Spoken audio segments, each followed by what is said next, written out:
is about taking what is being said in real time and turning it into words and images very quickly, very quirky little images, cartoons.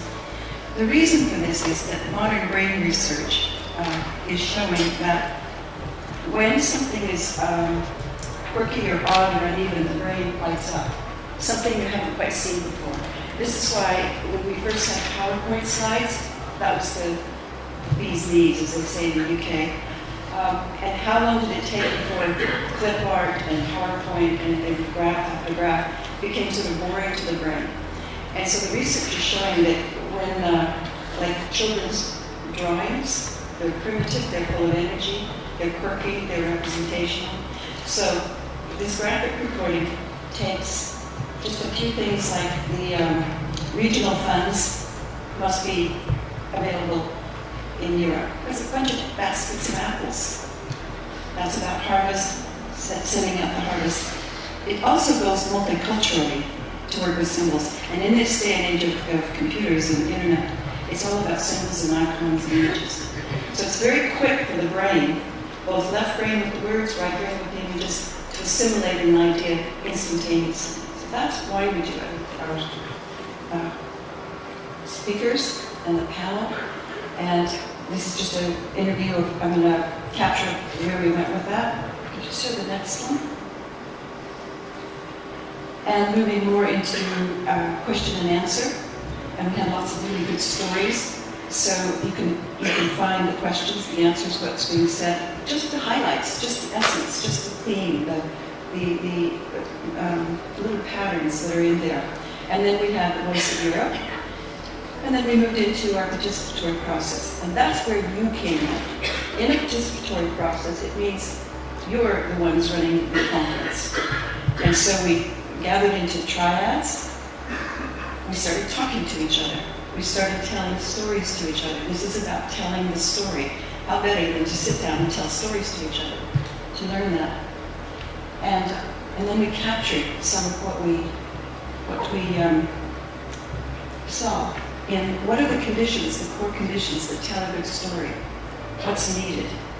Could I have the next slide?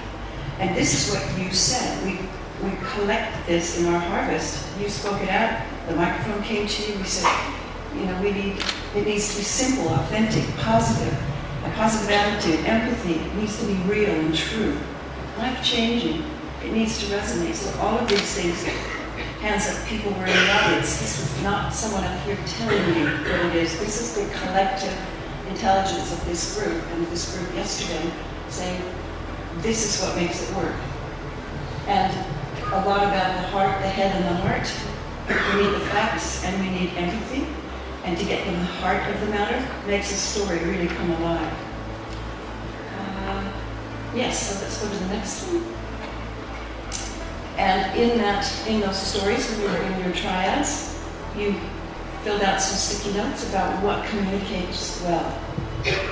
And we group these into content. It has to be real and true. It has to have emotional. It has to be personal. And approach. The element of surprise, networking, participation. It has to be engaging.